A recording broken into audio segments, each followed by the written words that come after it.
नमस्कार दर्शक बंधु आज आलोचना करब सेप्टेम्बर 2024 कुम्भ राशि एवं कुम्भ लग्ने जादेर जन्म हয়েছে তাদের জন্য কেমন যেতে চলেছে। এই কুম্ভ রাশি এবং কুম্ভ লগ্নে যাদের জন্ম এক কথায় যদি বলতে হয় তাহলে এই সেপ্টেম্বর 2024 মোটামুটি ভালো যাবে এটা বলা যায়। দু একটা বিক্ষিপ্ত ঘটনা কিছু ঘটবে, সেটা তো কম বেশি সব রাশির ক্ষেত্রেই থাকে। তো বিস্তারিত আলোচনায় যাওয়ার আগে যে কথাটা সব ক্ষেত্রেই বলি সেটা হলো যে এই চ্যানেলে যদি প্রথম এসে থাকেন, সাবস্ক্রাইব এখনও না করে থাকেন তাহলে সাবস্ক্রাইব করতে ভুলবেন না। যদি ভিডিওটি ভালো লাগে এবং এই ভিডিওয় যে ভবিষ্যৎবাণী করা হয়েছে সেটা যদি আপনাদের জীবনের সাথে মিলে যায় তাহলে অবশ্যই একটি লাইক করবেন, শেয়ার করে অন্যকে দেখার সুযোগ করে দেবেন। চলুন আলোচনায় প্রবেশ করি। কুম্ভ রাশি এবং কুম্ভ লগ্নের জাতক জাতিকাদের জন্য জানেন যে শনির 7.5 কিন্তু চলছে। তাদের তুলনামূলক এখন কিন্তু পরিশ্রম অনেক বেশি করতে হচ্ছে আগের থেকে। কাজের চাপ কর্মক্ষেত্রে কিন্তু যথেষ্টই রয়েছে। কঠোর পরিশ্রম চালিয়ে গেলে সাকসেস অবশ্যই আসবে। সফল হওয়ার ক্ষেত্রে পরিশ্রমের কিন্তু বিকল্প কিছু নেই। তাই কুম্ভ রাশির জাতক জাতিকারা যারা কর্মক্ষেত্রের ভাবনা চিন্তা করছেন যে কর্মক্ষেত্রে কেমন যাবে এই সেপ্টেম্বর 2024, তাদের জন্য বলে রাখি যে কর্মক্ষেত্রে খুব একটা ঝঞ্ঝাট নেই, শুধু পরিশ্রম বেশি করতে হবে। যারা কর্মক্ষেত্রে বিশেষ করে চাকরিতে যারা পরিবর্তন চাইছেন তাদের জন্য এই মাস অনুকূল। এই মাসে আপনারা কর্মক্ষেত্রে পরিবর্তন আশা করতে পারেন। যারা বেকার রয়েছেন এখনও কাজ পাননি, কাজের সন্ধান করছেন, তাদের এই মাসে প্রতিষ্ঠিত হওয়ার একটা যোগ রয়েছে। ব্যবসা ক্ষেত্রেও মোটামুটি মধ্যম যাবে এই মাস। পড়াশোনার ক্ষেত্রে কঠোর পরিশ্রমের কিন্তু বিকল্প এই মাসে নেই। বিশেষ করে যারা কোনো রকম প্রতিযোগিতামূলক পরীক্ষায় বসার চেষ্টা করছেন বা এই মাসে যদি প্রতিযোগিতামূলক পরীক্ষা থাকে তাহলে পারে প্রশ্নপত্র কিন্তু আপনার প্রত্যাশার চাইতে অনেকটাই কঠিন হবে। তাই যদি কঠোর পরিশ্রম না করেন, উপযুক্ত প্রস্তুতি না নেন তাহলে কিন্তু সাকসেস পাবেন না।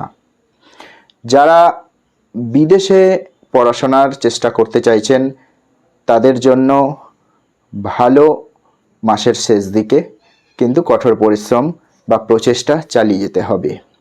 শিক্ষার্থীদের এই মাসে একটি বিশেষ সমস্যা দেখা দিতে পারে, সেটা হচ্ছে যে মাইন্ড ডাইভার্ট হতে পারে, মনঃসংযোগের বা একাগ্রতার একটা অভাব দেখা দিতে পারে।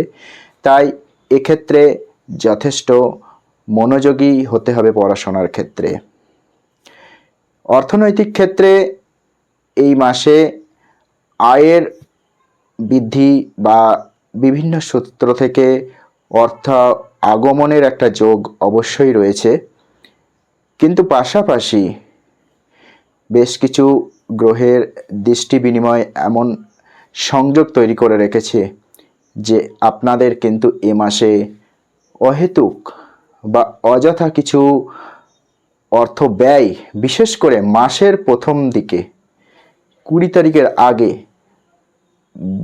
অপ্রয়োজনীয় খরচ কিন্তু বাড়বে এবং বিভিন্ন গুপ্ত খরচ বাড়বে। যদি সেই খরচগুলোকে কন্ট্রোলে না রাখেন তাহলে কিন্তু আপনাদের মাসের শেষ দিকে সমস্যায় পড়তে হতে পারে। সুতরাং মাসের শেষ দিকে আপনাদের আর্থিক ক্ষেত্রে অনেকটাই হাতে অর্থ আসার একটা যোগ রয়েছে, কিন্তু পাশাপাশি মাসের প্রথম দিকে যে অপ্রয়োজনীয় খরচগুলো সেগুলো যদি ঠিকঠাক নিয়ন্ত্রণ না করেন, কন্ট্রোল না করেন তাহলে পারে আপনার মাসের শেষে কিন্তু অর্থক্ষেত্রে সমস্যায় পড়ার একটা সম্ভাবনা রয়েছে। সুতরাং আর্থিক ক্ষেত্রে পরিচালনার দিকে যথেষ্ট মনোযোগী হন, সতর্ক হন। স্বাস্থ্যক্ষেত্র, স্বাস্থ্যের দিক থেকে মধ্যম বলা যায় এই মাস। বিশেষ করে যাদের হার্টের সমস্যা রয়েছে তাদের কিন্তু এই মাসে যথেষ্ট সতর্ক থাকতে হবে। অন্যদিকে পেট সংক্রান্ত সমস্যা বিশেষ করে মাসের 16 তারিখের পর দেখা দিতে পারে। তাই মাসের শেষার্ধে খাওয়া দাওয়ার উপর যথেষ্ট নজরদারি করতে হবে। পুষ্টিকর খাবার গ্রহণ করেন এবং ফাস্টফুড অবশ্যই ত্যাগ করার চেষ্টা করুন। স্বাস্থ্যক্ষেত্রে খুব যে বড় কোনো সমস্যা আসবে সেটা নয়, অনেক কঠিন বা ক্রনিক কিছু অসুখ থেকে সময় আপনি রেহাইও পেতে পারেন। পারিবারিক জীবনের ক্ষেত্রে দেখা যাচ্ছে যে ভাই বোনদের সঙ্গে বা পরিবারের সদস্যদের সঙ্গে খুব একটা সম্পর্ক তিক্ত হবে না, সুসম্পর্কই থাকবে। তবে আপনার স্ত্রীর কারণে, স্ত্রীর কথাবার্তার কারণে বা ব্যবহারের কারণে পরিবারে কিছু অশান্তি তৈরি হতে পারে। সুতরাং আপনাকে ধৈর্য ধরতে হবে এবং যাতে শান্তি বজায় থাকে সেই প্রচেষ্টা আপনাকে চালিয়ে যেতে হবে। পিতামাতার স্বাস্থ্য এই মাসে মোটামুটি ভালোই বলা যায়। অন্যদিকে ভাই বোনদের সঙ্গেও সম্পর্ক ভালোই থাকবে। প্রেম জীবনে যারা একটু সংঘাতের মধ্যে রয়েছেন তাদের জন্য যথেষ্ট এই সময়টা সতর্ক হতে হবে, বিশেষ করে মাসের প্রথমার্ধে।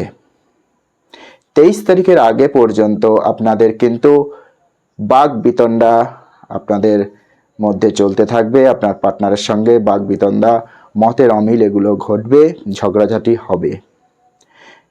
বিশেষ করে আপনার কথাবার্তা এ সময় আপনার যদি কন্ট্রোলে না থাকে তাহলে আপনার যে পার্টনার রয়েছে সে যথেষ্ট আপনার ওপর ক্ষুব্ধ হতে পারে।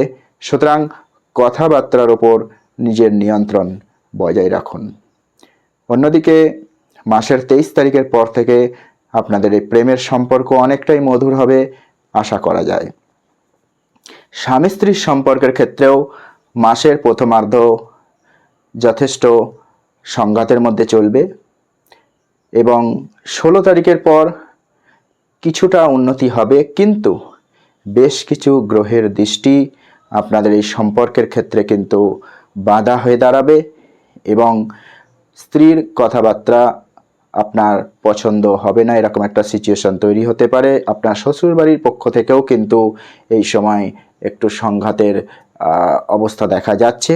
সুতরাং আপনাকে ধৈর্য ধরতে হবে এবং আপনাকে পরিস্থিতি বিবেচনা করেই পদক্ষেপ গ্রহণ বা কথাবার্তা বলতে হবে। কিছু কিছু ক্ষেত্রে হয়তো স্ত্রীর কথাবার্তাকে বা মতামতকেও প্রাধান্য দেওয়ার দরকার হতে পারে।